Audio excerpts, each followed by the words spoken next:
Hey everybody, back now to do the exercises from, I should make it clear that this is 7.B, exercises 32, problems 1 through 5. This is again on chapter 7, page 37 of Shelmerdine, and we're doing now English into Greek. These are a little bit simpler sentences. Really what they're going to be testing most is vocabulary, which is fine. These are things to be emphasized just as much as syntax and grammar. So what are we doing here? The hostile foreigners hindered the soldiers. So we've got a subject, and that subject is going to have an attributive adjective. We're not saying that the foreigners are hostile, but rather that the hostile foreigners are going to do something. So this is all our kind of subject phrase right here, the hostile foreigners. Hindered is going to be our verb, and that's a simple past, we can assume. And then the soldiers is going to be our direct object, and that should be in the accusative. So overall, a fairly straightforward sentence. We're just using a new adjective and some new vocabulary, both hostile and foreigners, that we haven't seen before. So foreigners, in singular, it's barbaros, but that's a nice second declension noun. So it's going to be easy enough to turn that into a plural, hoi barbaroi. And let's follow this word order and just make a sandwich with an attributive use of the article, and we'll know it's attributive because it follows, attributive use of the adjective because it follows the article. So we want the word for hostile, which is a new one for this chapter, and that is ekthros. So we'll just need to make this a grave accent since it's followed by another word. And then instead of ekthros singular, we need to make it plural so it agrees in case, number, and gender with barbaroi. So hoi ekthroi barbaroi, the hostile foreigners hindered the soldiers. So let's do soldiers first, which will be tous stratiotas. First declension masculine. Long alpha means that's an acute accent over the omega, not a circumflex. Remember, always long alpha in the accusative plural of first declension. And now hindered, which we remember from earlier is koluo. That's the first principal part. So this is simple past, so we need to get into the aorist. So first off, we'll add the PIA, the past indicative augment. And then we're also going to need to shake things up here and add that tense marker, sigma, and then give it the third person plural ending of san, which is again short, so ekolusan is the form of the verb. So the hostile barbarians, foreigners, non-Greeks, because they sounded like bar as they were talking, it's a kind of ethnist or maybe even racist kind of comment that's not really politically correct, but the Greeks were rarely politically correct. So the hostile bar people hindered the soldiers. Good. Nice, straightforward. It's always good to have an easy sentence to start off with. We'll see how tricky they get. Bad masters do not have good slaves. This is what the Greeks might call a gnomic phrase. These happen a lot in Greek tragedy, where you'll have a kind of absolute phrase which may or may not apply to what's currently going on, but it seems something that's like a good thing to quote. You know, you could anthologize this. You could say Winston Churchill said a lot of gnomic things. Bad masters do not have good slaves. Well, that sounds deep, but it's a simple expression. It's a gnomic phrase. Gnomic from gnosis, meaning wisdom, knowledge. We'll get to some of the words that are etymologically connected soon. But first we need to look at this new vocabulary that we're learning. So the word for master, which is masculine for the most part, is going to be despotes. Let me get the sigma in there. What word do we get from this? Of course, is despot. So a kind of tyrannical ruler is a master, but despotes could be used either of kind of political masters, of kings, of tyrants, but also just the tyrant of the home, the master. So ho despotes, so that's a great singular, but we don't need a singular, we need plural, and we also don't need the article, because we're not talking about the bad masters, we're just talking about masters in general. So This was a first declension noun, even though it was masculine. So we're going to have a despotai. That's going to be our ending. This is a short omicron, so nothing happens to the accent. But now we need to make it bad masters. Sounds like I'm talking to a dog. Kakos is, of course, the word for bad, but we need to make it masculine plural. So it doesn't rhyme. This looks feminine, but it is masculine nominative plural. So we want to make this kakoi.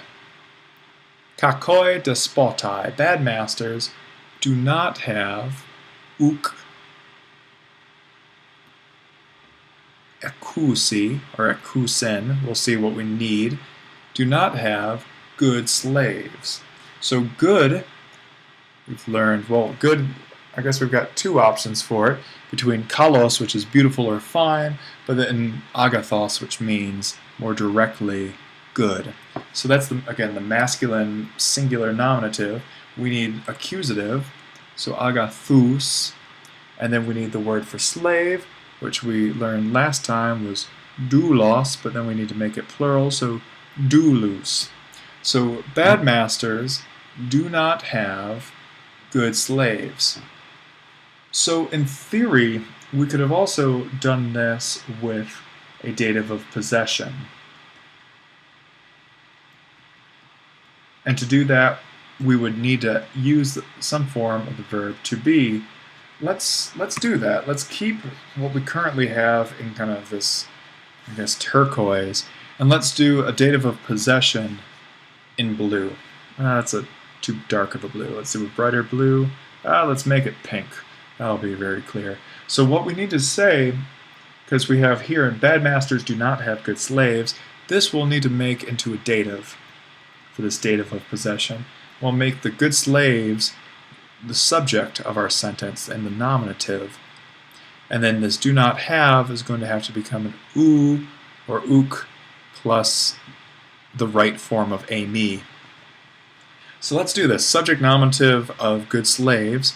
So we're going to have agathoi, douloi. Remember, since this is a short diphthong when it's final, we go back to the circumflex accent on the do. So good slaves, ook, and now we need to make the third person singular of what's going on here. So ook asin, or sorry, third person plural. So what's going on here? This is a proclitic, and this is an enclitic. Where does the accent go? Well, frankly, I'm not sure. I think this is right. Embarrassing moment, I must admit. But here, it's somewhat, we can. There's an accent here. We only have three. You know what? Maybe it would go here. That would probably get it. I'm going to double check on this. In the meantime, this is being recorded for posterity. My errors will be known for all future time. That's okay. That's part of life, right?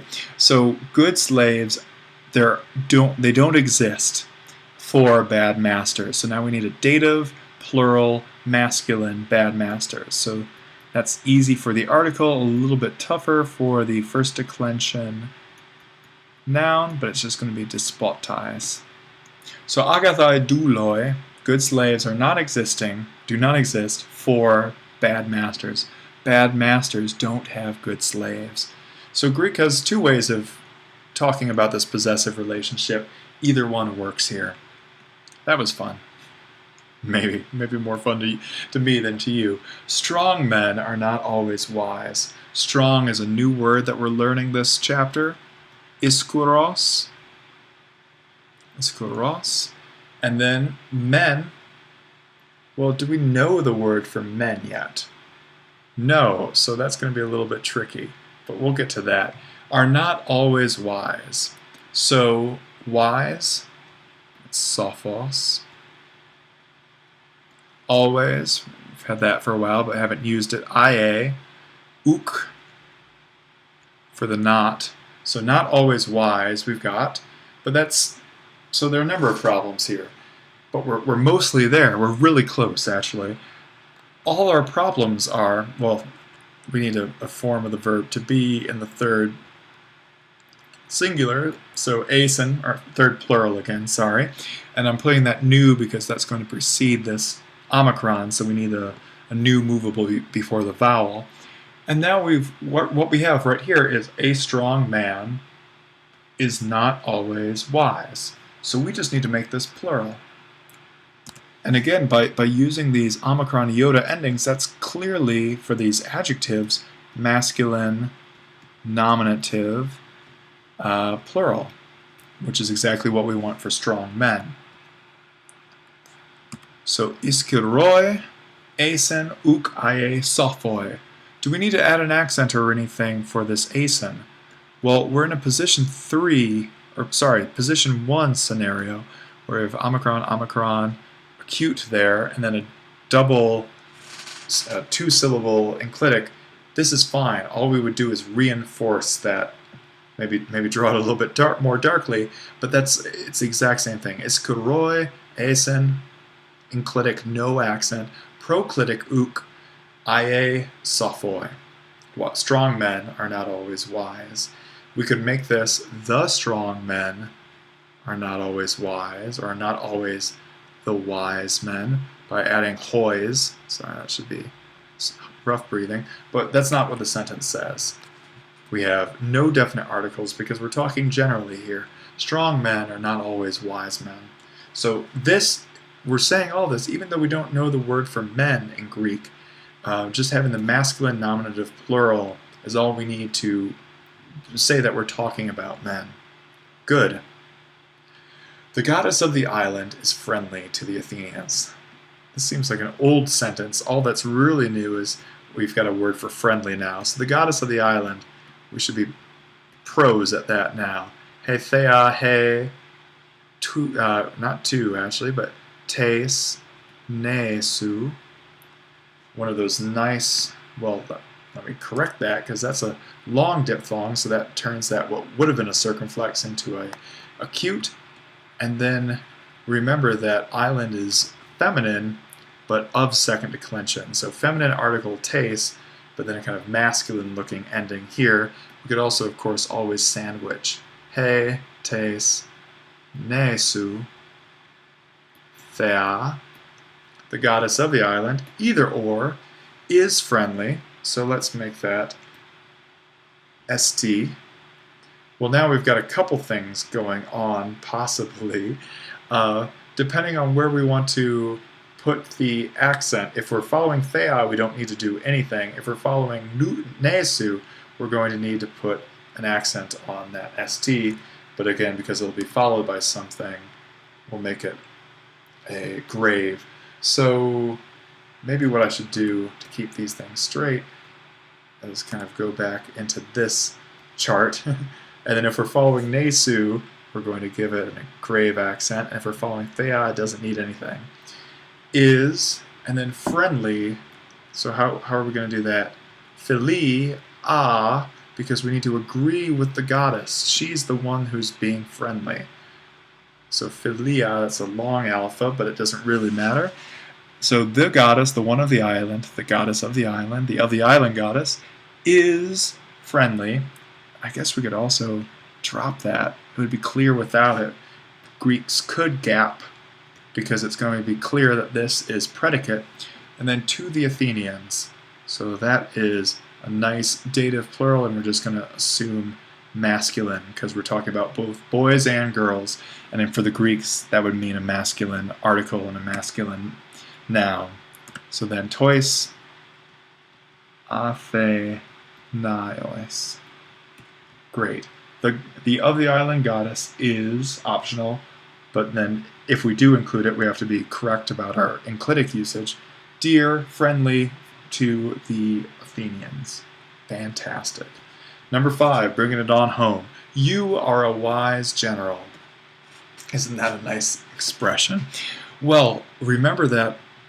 Let's do our whole chart of enclitic ame. So we're going to have singular, plural, first, second, third,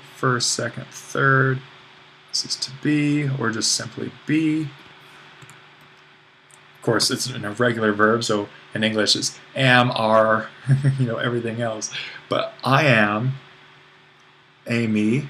By convention, we accent the ultima. But then you are was non-enclitic. Remember, it had that circumflex. So that's exactly what we're looking for here, but let's keep on going for practice, I guess. Esmen after st, este, y'all are, and then ac, or asin, third person plural. We've seen that a number of times now. So we can forget about all that except the a. Maybe I can do a smart, kind of tricky erase job and just leave what I need. We can start our sentence off there.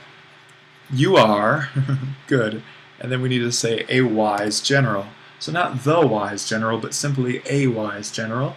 And let's assume it's a masculine general, because it's going to be, what? Strategos. And then we just need to say wise. That needs to agree with the case number gender of what we're talking about. So a, you are, sophos, strategos. Could also go the other way around, strategos, sophos. That a could go elsewhere in the sentence. I like that it's up at front because that kind of gives it some extra emphasis. You are a wise general.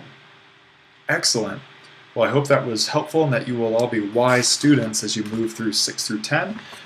This does it for Chapter 7, which was a behemoth of a chapter. We covered a whole lot. I hope these lessons will help so that you can review after class and watch them over and over again, although they're a little bit long for that. But watch them until you understand, and then you can keep on referring back to Shelmerdine. And of course, you can always email me. I'm happy to field any questions you have. Take care.